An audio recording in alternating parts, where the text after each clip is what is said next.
স্বামীর লগে কালা খাওয়ানোর পরে আমি যখন আমার বাপের বাড়িতে আইসা উঠলাম, তখন আমার বাপ কইলো, ভালো করছস, সাইডা দিছস, এমন পোলার সংসার না করনি ভালো। আমার 3 পোলাপান দিয়ে উঠলাম আমি আমার বাপের বাড়িতে।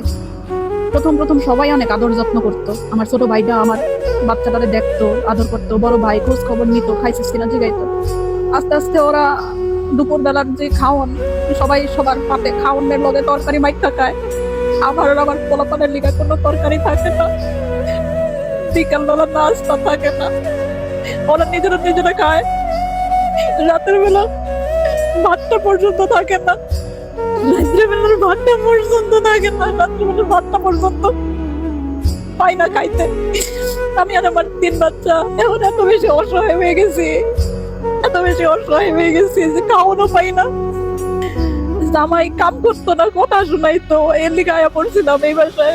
জামাইয়ের বাসায় খাওয়ানোর অভাব ছিল না, এই বাসায় খাওয়ানোর কষ্ট করতেছে, পড়ানোর কষ্ট করতেছে।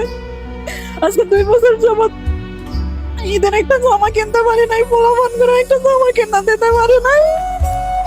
এখন মনে হয় যে জামাই সংসারটা করানো উচিত ছিল, বুঝাই শুনে জামাই সংসারটাই করানো উচিত ছিল। এত দুঃখ লাগে।